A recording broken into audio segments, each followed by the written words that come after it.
SEV est une société allemande d'origine familiale qui est un des leaders mondiaux des systèmes d'entraînement. Nous commercialisons des motoréducteurs, des variateurs de vitesse et des composants d'automatisation. L'AGV est un véhicule qui permet de transporter des charges de manière autonome en respectant toutes les normes de sécurité pour automatiser en fait des tâches, notamment en fin de ligne.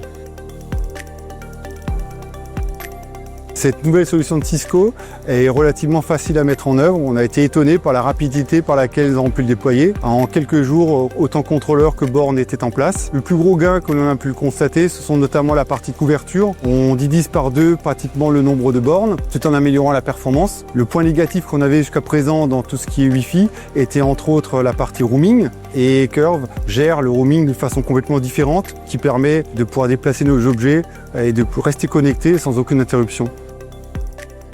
SEV Isocom est un client Cisco de longue date avec lequel nous avons développé une relation de proximité, de confiance et surtout de partenaires technologiques, tant sur la partie IT que OT.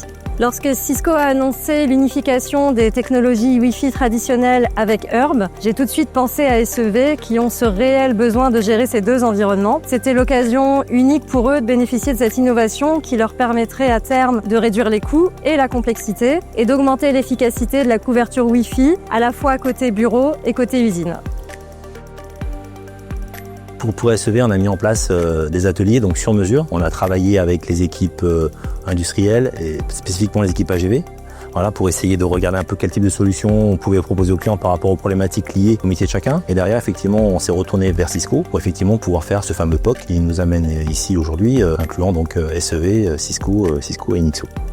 Aujourd'hui, on assiste à l'explosion de l'usage de la robotique avancée dans les ateliers et dans les usines, avec une demande dans la performance de la connectivité sol-bord entre l'AGV et le sol, afin d'ouvrir la capacité de nouveaux usages, vidéo et IA. La solution que l'on a pu mettre en œuvre dans ce POC avec SEV amène 2 ruptures par rapport aux solutions existantes. La première rupture est amenée par cette capacité à dupliquer le message entre l'AGV et le sol sur plusieurs bornes en même temps. Cela nous amène un très haut niveau de performance et de disponibilité et l'on peut ainsi s'affranchir de quelques interférences, de quelques obstacles qui sont très souvent présents quand on utilise des robots mobiles qui doivent naviguer entre différents obstacles présents dans l'atelier autour d'eux. La deuxième rupture réside dans le fait que Cisco a réuni en une seule infrastructure mutualisée la capacité à émettre à la fois un Wi-Fi et cette connectivité spécifique dont on a besoin pour les AGV.